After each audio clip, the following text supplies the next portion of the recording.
Hello friends, welcome to ரோஹினியா vlogs. Easy and டேஸ்டியான தக்காளி சாதம் குக்கரில் எப்படி செய்கிறதுன்னு பார்க்கலாம். அதுக்கு குக்கர் வச்சு ஆயில் ஆட் பண்ணியிருக்கேன், சோம்பு, பிரியாணி எல்லாம் சேர்த்துருக்கேன். அப்புறம் 2 வெங்காயம் கட் பண்ணி வச்சதை ஆட் பண்ணி 2 பச்சை மிளகாய் ஸ்லீட் பண்ணி சேர்த்துருக்கேன். அதை நல்லா வதங்கினதுக்கப்புறம் இஞ்சி பூண்டு பேஸ்ட் ஆட் பண்ணி நல்லா வதக்கி விட்டேன்.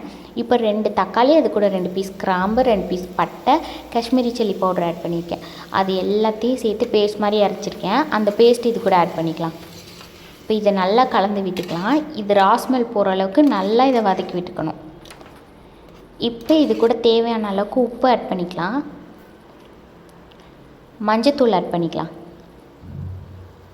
காரத்துக்கு தேவையான மிளகாத்தூள் ஆட் பண்ணிக்கலாம், கரம் மசாலா ஆட் பண்ணிக்கலாம். இப்போ இது எல்லாத்தையும் சேர்த்து நல்லா கலந்து விட்டுக்கலாம்.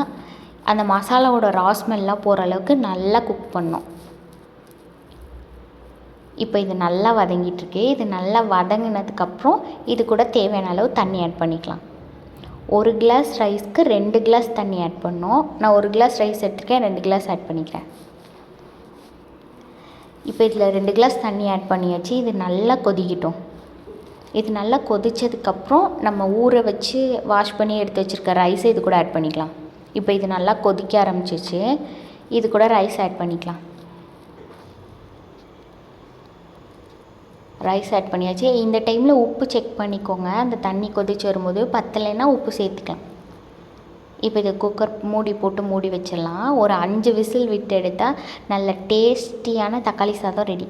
மறக்காமல் ட்ரை பண்ணி பாருங்கள். தேங்க்ஸ் ஃபார் வாட்சிங்.